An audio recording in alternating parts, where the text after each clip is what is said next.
Esta mañana a la meditación le quise poner como título En mi nombre, ¿sí? Y quiero que leamos Juan 14:13. ¿Qué dice Juan 14:13?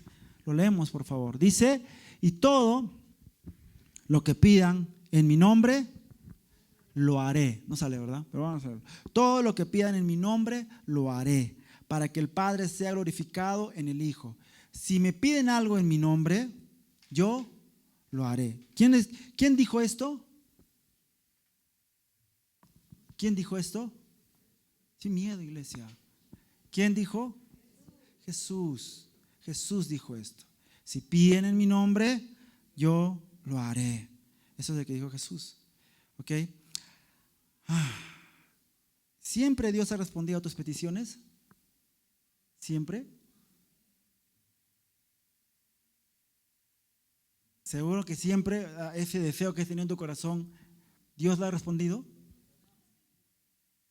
No, ¿verdad? O sí. Mi mamá por ahí dijo, sí, siempre dijo. Y dijo, no. Claro, también. Amén. Amén, así es.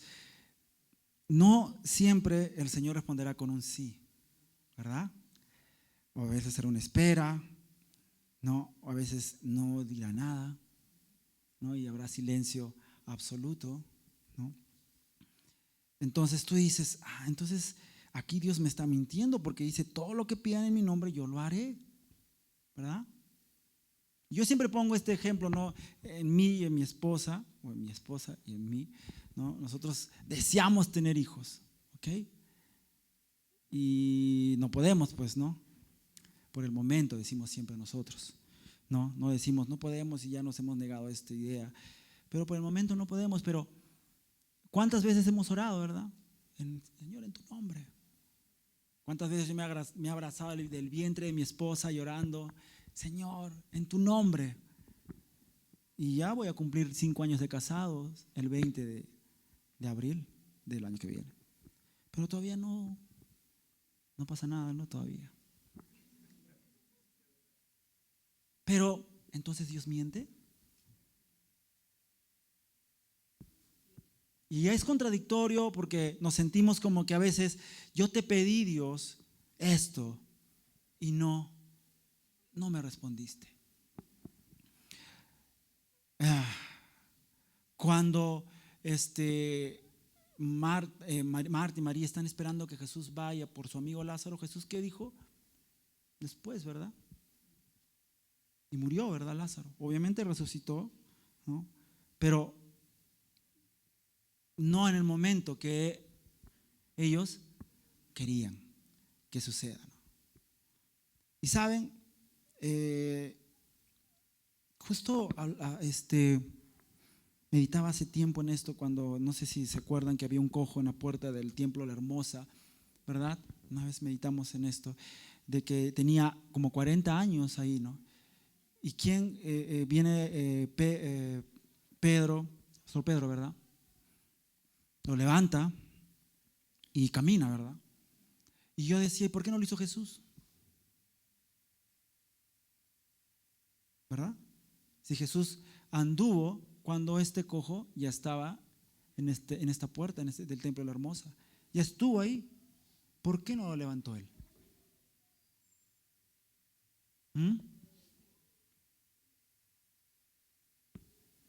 Entonces, pero acá dice, todo lo que pidan en mi nombre lo haré para que el Padre sea glorificado en el Hijo. Si me piden algo en mi nombre, yo lo haré. A veces no es así. No, aparentemente. Aparentemente Dios nos estaría mintiendo o no habremos entendido bien el texto.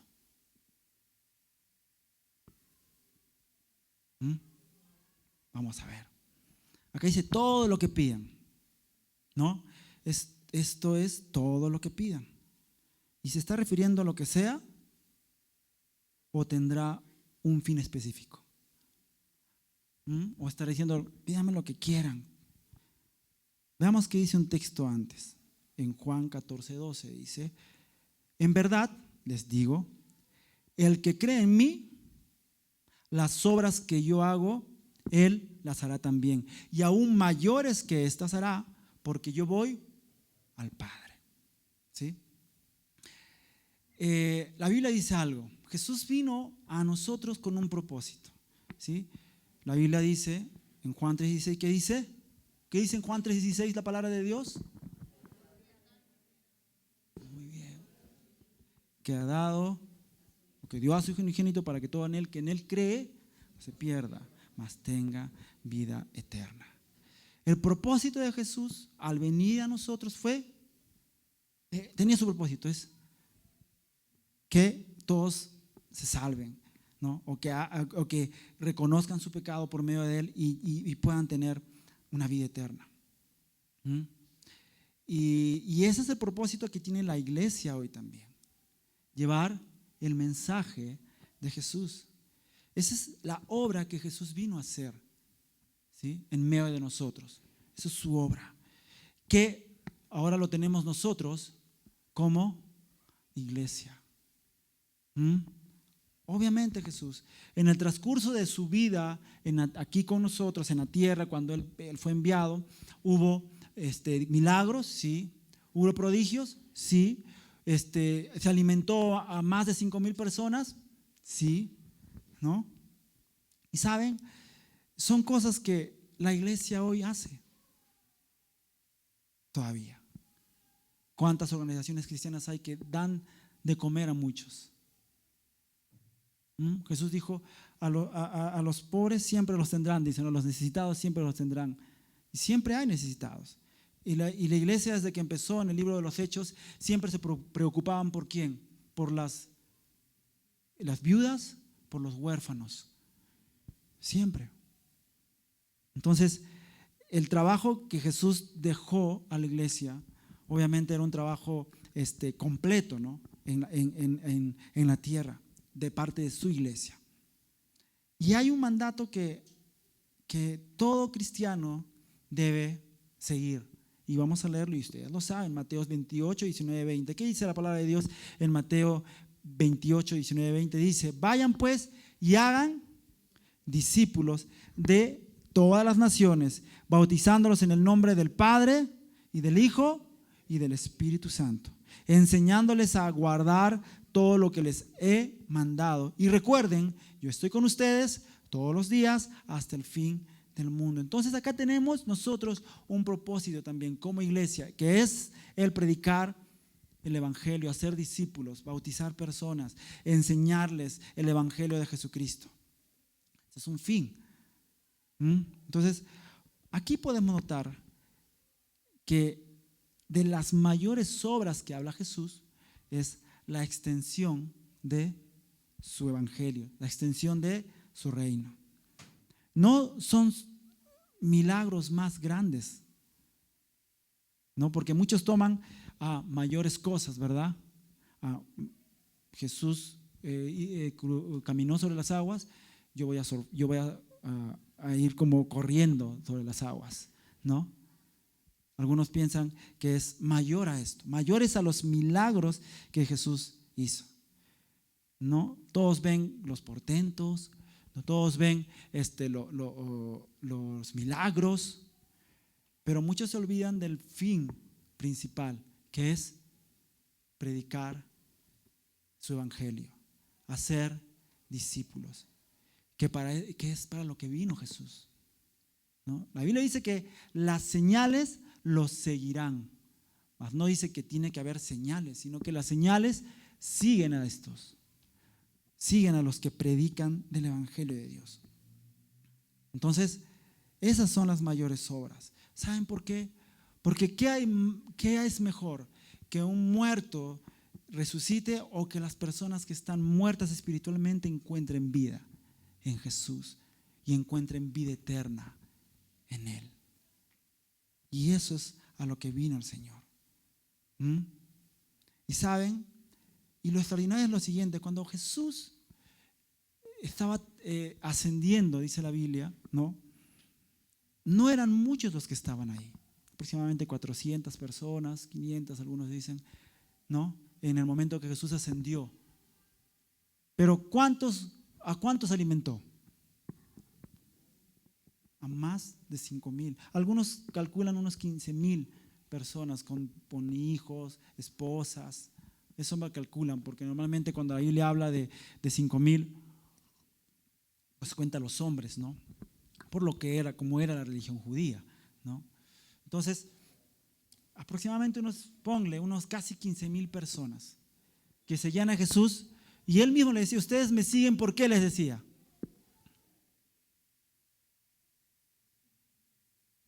Me imagino que era rico, ¿no? Era una sazón celestial, pues, ¿no? Yo me imagino, no dice la Biblia cuál era el menú, solamente que eran pan y peces, ¿no? Pero no creo que hayan sido peces crudos, sino un pez cocinado, no lo sé. Y saben, yo creo que Jesús era yo creo que era un buen, alguien que hacía muy bien el pescado. Porque cuando Jesús está esperando a sus discípulos en la orilla, él estaba preparando pescado, ¿no? ¿Tienen hambre? Dijo. O sea, y Jesús repartió en ese milagro peces, ¿verdad? Panes y pedados. No sé qué tal habrá sido, si rico, imagino que sí, ¿no? Pero eran hartos, un montón. Tanto que tenía que salir Jesús pues de las ciudades, ¿no? Porque no les alcanzaba a las ciudades. Entonces, pero ¿cuántos terminaron viéndolo ascender hasta el final? 200. Podría muchos de repente de los que estén ahí, uy, esto es un fracaso. No, pues había 15,000 personas. Ahora solo hay 400. Oye, mira, ¿te acuerdas cuántos éramos allí cuando nos dieron de comer? Éramos casi 15,000. Y ahora 400. ¿Qué te equivocaste? No era. Y es porque la Biblia dijo, mayores obras a su iglesia harán. Y después, cuando Pedro da su primer mensaje, su primer sermón, Pedro, un pescador sin formación académica, sin formación como la que la tenía Pablo, un simple pescador, cuando hizo su primer sermón, ¿cuántos vinieron a los pies de Cristo? Dice la Biblia, 3,000 personas. Mayores cosas. Y dice la Biblia que la iglesia fue creciendo y creciendo y creciendo. Pero no de seguidores, no de simples mirones, perdón por la palabra, no de simples espectadores, sino de personas cambiadas realmente por el poder de Dios. Mayores cosas. Entonces, no se refería a milagros extraordinarios, que quizá, obvio, lo sabía, ¿no? Pero no era. Ustedes lean los evangelios, lean las cartas de Pedro, del apóstol Pablo, lean si en alguna parte ahí resalta los milagros. Lean si resaltan los portentos, las cosas. Léanlo. Van a ver que no. El apóstol Pablo siempre guiaba a la iglesia para que conozca de su palabra, para que sea a la imagen de Cristo. Pero no era que, miren, vengan porque mañana el apóstol Pedro va a comenzar a pasar todos los días con su sombra y serán sanos, así que vamos. No, se dio, pero nunca más se habla al respecto. Entonces, y eso lo podemos ver hasta ahora, que la iglesia se sigue extendiendo. Aquí en Perú y en todos lugares del mundo. Esa iglesia que empezó en un lugar con 400, 500 personas, Jesús ascendiendo, ahora estamos hasta aquí. Porque Jesús dijo, mayores cosas harán. Entonces, todo lo que pidamos que vaya de acuerdo a este fin de extender el reino de Dios, de acuerdo a la voluntad soberana de Dios, y seguir haciendo obras mayores, de extender el reino de Dios, Él lo hará. Él lo hará. Pero conforme a su voluntad, a su palabra. Amén. Entonces, ahora dice, en mi nombre. Y todo lo que pidan en mi nombre, lo haré. Todo lo que pidan en mi nombre. Aquí Jesús es específico, ¿verdad? Dice, en mi nombre.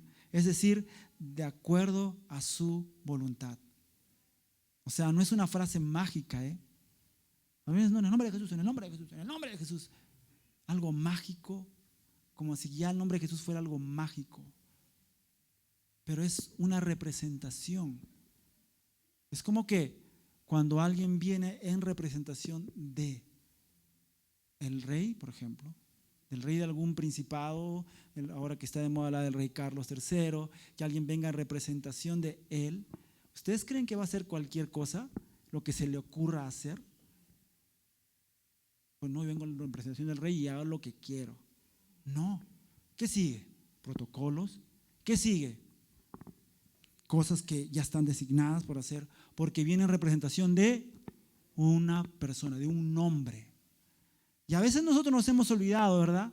No es que en el nombre de Jesús nada más, sino ¿qué es el nombre de Jesús? ¿Qué representa el nombre de Jesús?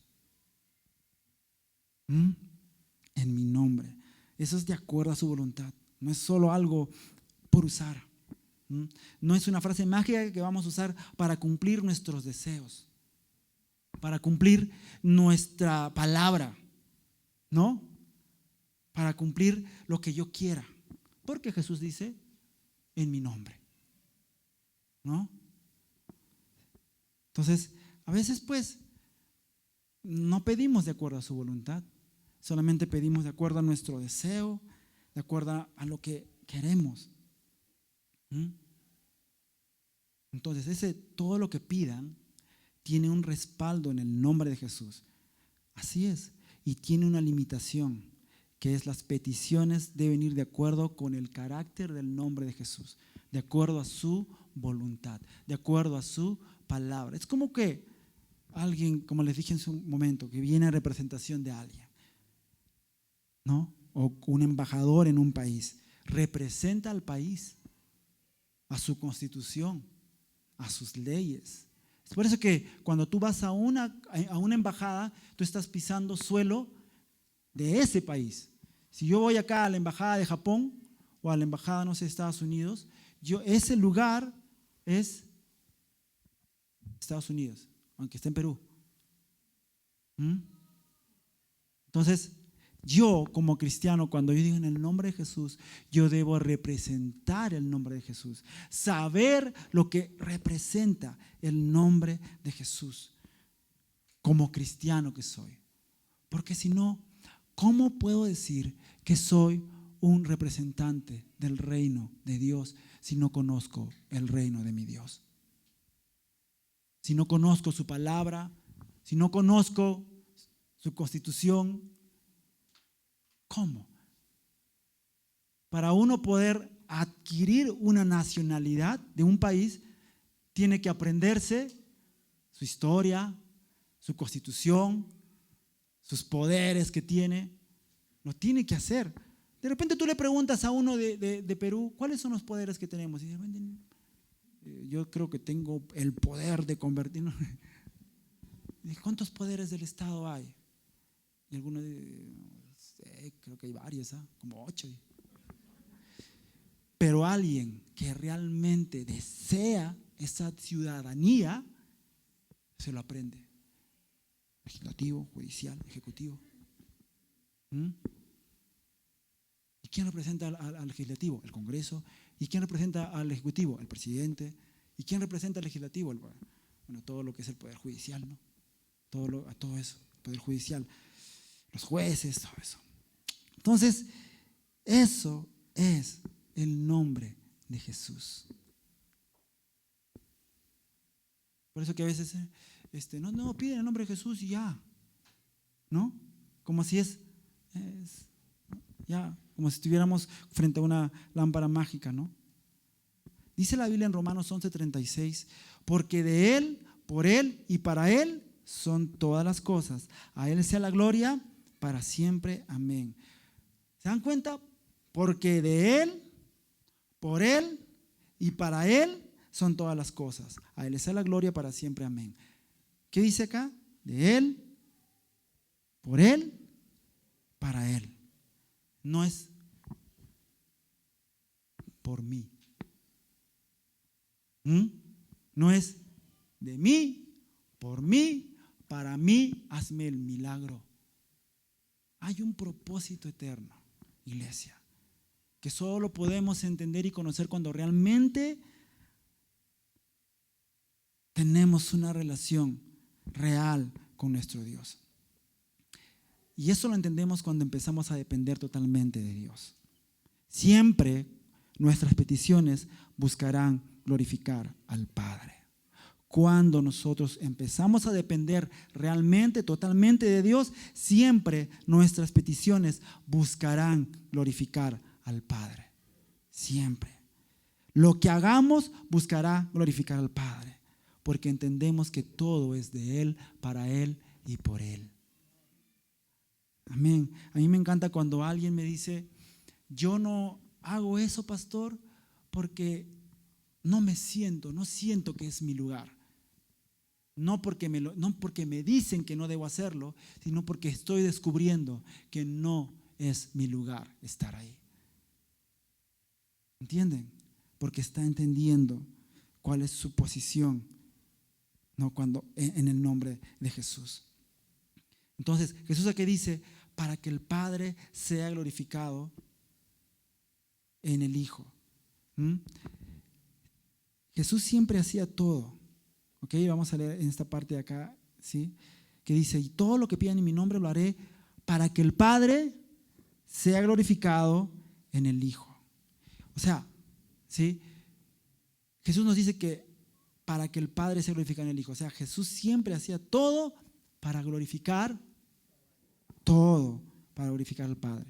Todo lo que haces o todo lo que hacemos, ¿glorifica a Dios?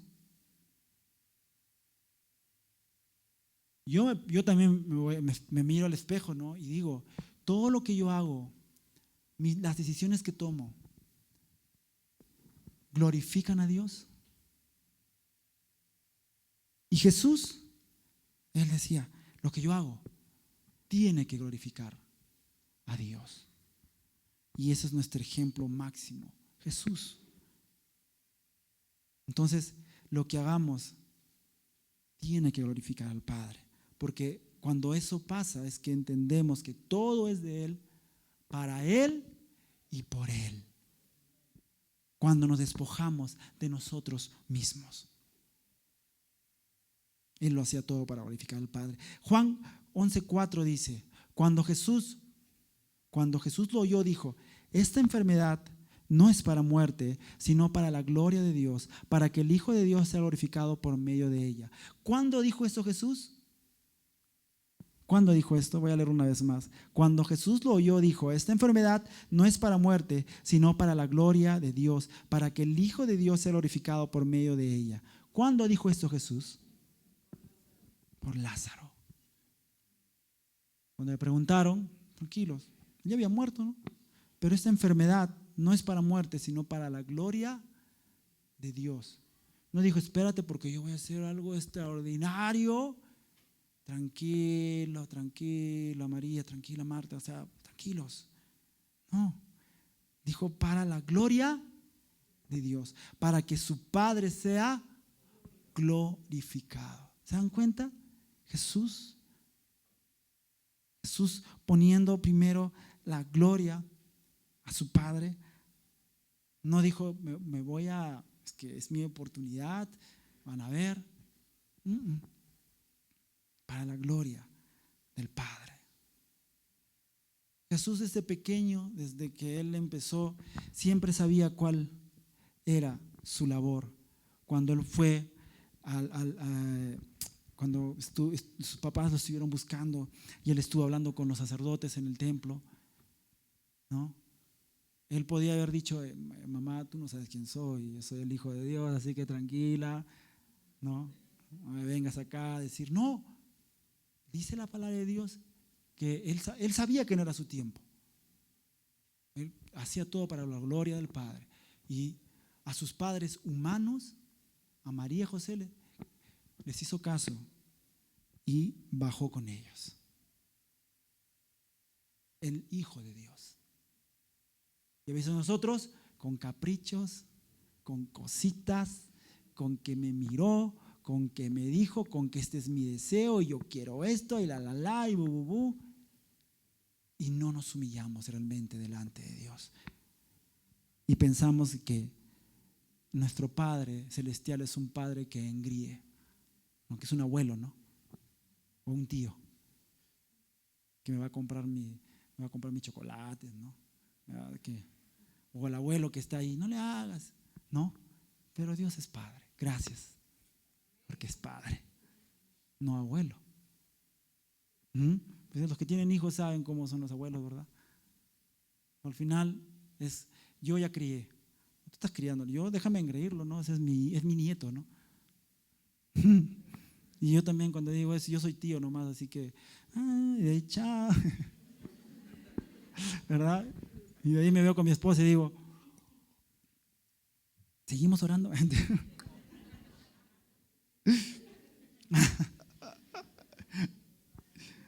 Y Dios, yo le digo a mi esposa, Dios nos mirará del cielo y dirá, total, ¿no? Jesús tenía muy claro todo esto, que todo era para la gloria de Dios. Y al final Dios contestó y resucitó Lázaro, ¿verdad? Porque era para la gloria de Dios. ¿Se dan cuenta la diferencia? Era para glorificar al Padre. Leía un comentarista decía al respecto lo siguiente. Un comentarista decía lo siguiente: las oraciones hechas con una pasión para la gloria de Jesús y Dios el Padre realmente serán en el nombre de Jesús y será el tipo de oración que Dios contestará. Ahora una vez más, las oraciones hechas con una pasión para la gloria de Jesús y Dios el Padre realmente serán en el nombre de Jesús y serán el tipo de oración que Dios contestará. Así como Dios contestó a Jesús y Lázaro resucitó. Ahora, ¿qué es lo que necesito? ¿Realmente podremos saber qué es lo mejor para nosotros? ¿Qué es lo mejor para mí? Lo que realmente quiero yo, humanamente, ¿será lo que realmente necesito? Quiero que leamos Romanos 8, 26, 27. Dice la palabra de Dios: de igual manera el Espíritu nos ayuda en nuestras debilidades. Aquí está el Espíritu con mayúsculo, ¿ok? De igual manera el Espíritu de Dios nos ayuda en nuestras debilidades. Es cierto que no sabemos qué debemos pedir, pero el Espíritu ora por nosotros con gemidos tales que no se pueden expresar con palabras. Y Dios, que conoce los corazones, entiende lo que el Espíritu dice, porque pide por nosotros de acuerdo con la voluntad de Dios. Entonces, definitivamente, amada iglesia, Dios es más sabio que nosotros. Eso es por hecho. Dios es más sabio. O habrá alguien acá que diga, no, yo sé más. Yo sé más que Dios. Ni el apóstol Pablo, que tenía la mejor educación de su época, que había tenido el mejor maestro de la ley, digamos el ya, él que dijo que todo eso lo tenía como basura, bueno, más literalmente excremento, dice, ¿no? Estiércol. Así lo tenía Pablo. Toda su formación académica genial que tenía, que Dios usó. Entonces, definitivamente Dios es más sabio. Entonces, nuestra actitud delante de Dios debe ser de total humildad, de total obediencia y dependencia de Él. Total obediencia y dependencia de Él. Dejando de lado nuestras peticiones y dejar que Él nos guíe a pedir conforme a su voluntad. ¿Porque tenemos peticiones? Sí. Entonces, leí algo, ¿no?, al respecto de cómo pedir algo, ¿no? Leí lo siguiente y me pareció algo muy acertado y quisiera que lo podamos escuchar. Escúchenlo. Dice una persona que está pidiendo, ¿no?, que está delante de Dios y dice: a mí, o sea, diciéndole a Dios, a mí me gustaría, así mirando a Dios obviamente, ¿no? Vamos a ponernos, a mí me gustaría que hicieras esto. A Dios, a mí me gustaría que hicieras esto, Dios, pero sé que tú ves un panorama mucho más extenso y profundo del que yo puedo ver. Por favor, haz lo que tu espíritu está intercediendo por mí ahora. Eso es lo que quiere decir Romanos 8, 26 y 27. Señor, tú me conoces. Quizás lo que yo te pida no me conviene para nada. Señor, dejo esto de lado. Y yo sé, Padre, como dice tu palabra, que tu espíritu con gemidos tales se expresa. Y tú, Señor, escuchas eso. Que conforme a tu voluntad se haga. Ahora, ¿cómo podemos saber si lo que yo quiero es lo que Dios quiere para mí? ¿No? ¿Cómo puedo saber si lo que yo quiero es lo que Dios quiere para mí? Muchas veces nos hemos encontrado en esa situación, ¿verdad? Muchas veces serán nuestras decisiones, pues, pero serán decisiones que tomamos por nuestra madurez cristiana. A veces queremos darle todo el trabajo a Dios, ¿verdad? Que Dios nos elija con quién nos vamos a casar, que Dios me muestre con una estrella, Él es, ¿no? Y le damos ese trabajo a Dios, como si nosotros no tuviéramos sabiduría, o Dios nos hubiera dado sabiduría para saber elegir de acuerdo a su palabra, ¿no? Pero a veces como cristianos todo lo romantizamos, lo idealizamos y decimos, Él es porque vio una estrella, la estrella de David ahí. Y le damos esa responsabilidad a Dios. Cuando Dios nos dice en su palabra, pum, pum, pum, consejos, y solamente tú tienes que decir, gracias Dios porque ya me hablaste. Ahora, si yo no quiero escuchar es porque soy un chaquiro, no una chaquira, sordo, ciego, mudo. Okay. Un pastor, David Platt, dijo lo siguiente: desea lo que Dios desea.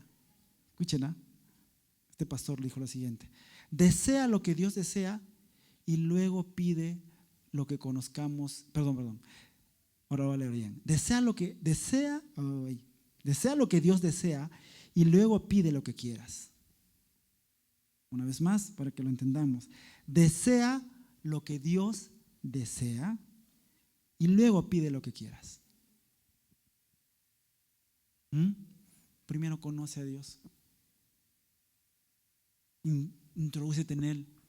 Conócelo.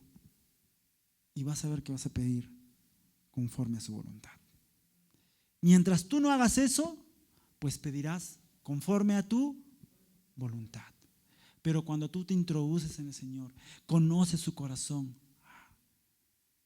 vas a recordar lo que pediste antes, decir, ¿cómo pude pedirte esto?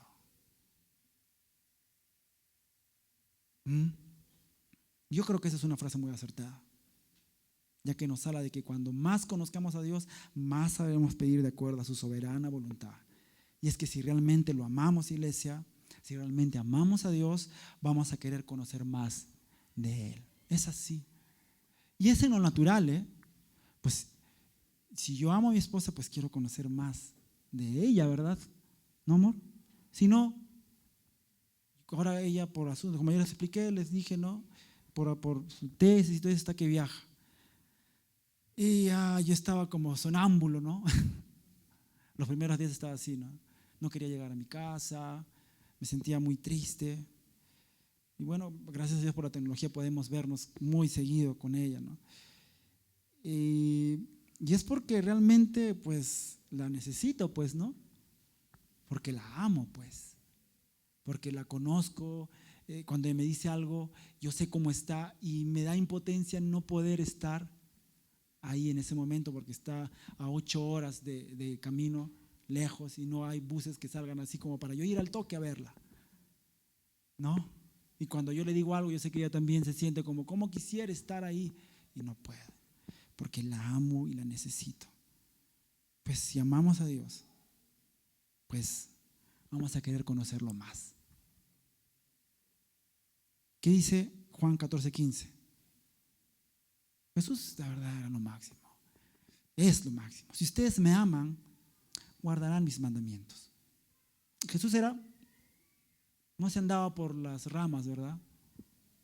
Jesús dijo, si ustedes me aman, pues guardarán mis mandamientos.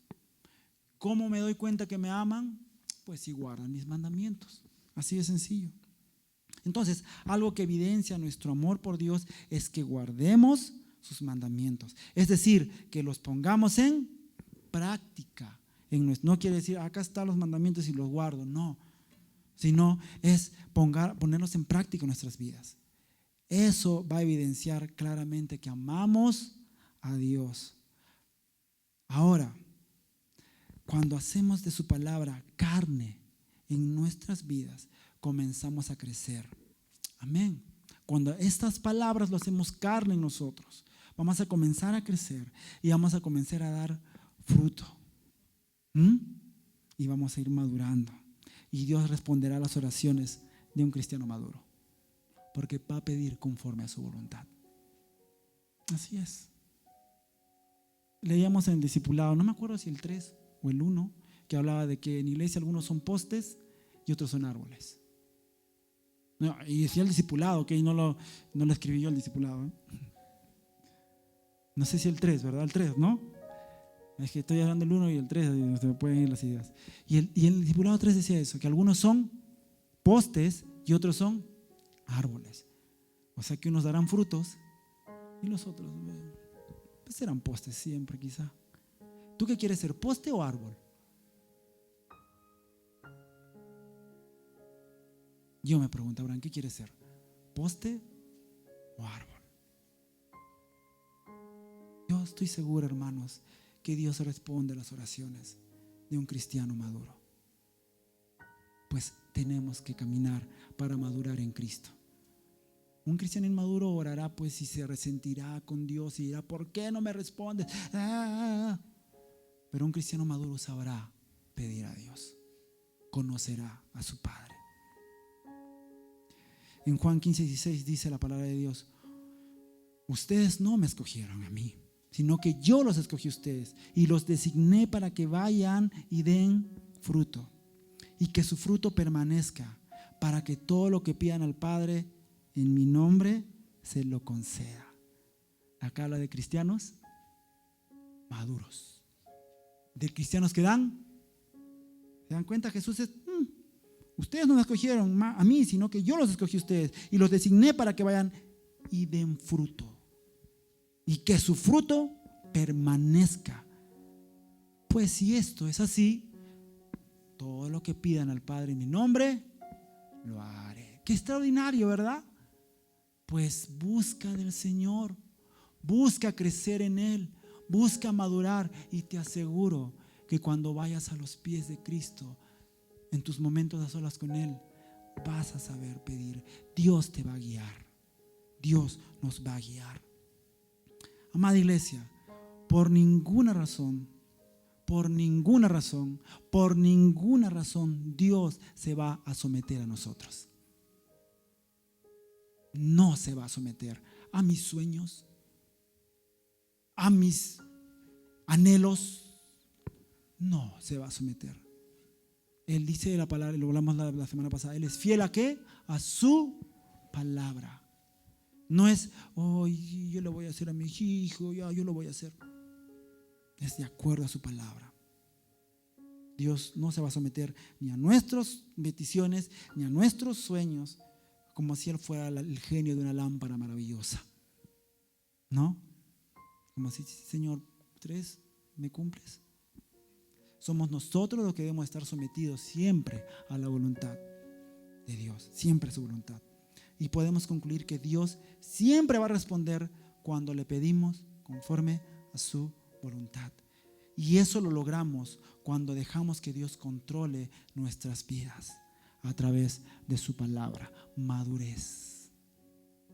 Madurez. Pues si es así, todo lo que pidamos en su nombre, Él lo hará. Amén. Señor Jesús, Padre Celestial, yo te doy las gracias esta mañana. Gracias, Dios, porque Hoy reconocemos, Señor, que muchas veces pedimos por pedir, Padre, sin conocerte. Y todavía nos enojamos contigo. Decimos, ¿por qué lo hiciste? ¿Por qué no cumpliste? Cuando realmente ni siquiera queremos conocerte de verdad. Como si fueras un ser al que vamos solo cuando tenemos problemas, dificultades. Pues tú quieres ser nuestro Dios de toda nuestra vida. Y escúchalo, iglesia, esta mañana. Dios quiere ser Dios de toda tu vida. Dios no es un Dios de partes de tu vida. Dios es tu Dios y Él quiere ser tu Dios, pero de toda tu vida. Toda. Y esa decisión la tomas tú. Y si esta mañana tú quieres tomar esa decisión, pues puedes orar conmigo y decirle: Dios, toma el control de mi vida. Señor, toma el control de todo, Padre. Quiero conocerte más a ti, Señor Jesús. Quiero madurar en ti. Quiero pedir de acuerdo a tu voluntad, Señor Jesús. No quiero ser un poste en tu casa, simplemente quiero ser un árbol que da frutos, Señor Jesús. Oh, Padre, yo sé que si me someto a ti, Dios, tú lo harás. Haznos cristianos, hazme un cristiano sometido totalmente a tu voluntad, Señor Jesús. Hazlo. Y aquel que tenga oídos para oír, oiga la palabra de Dios. Iglesia, Dios está hablando. Dios está hablando. Pues aquel que tenga oídos para oír, oiga lo que dice el Señor. Oiga lo que Dios está hablando. Pues Él está hablando. Él está hablando. Y si Dios está hablando y Dios te trajo esta mañana aquí, es porque hay un propósito, iglesia. Hay un propósito, hermano. Hay un propósito eterno. Busca del Señor. Ríndete a Él de todo corazón y Él hará. Te lo aseguro. Él hará. Gracias, Padre. Te damos toda la gloria a ti. Te damos toda la honra a ti, Señor Jesús. Te alabamos y te bendecimos, Señor. Amén.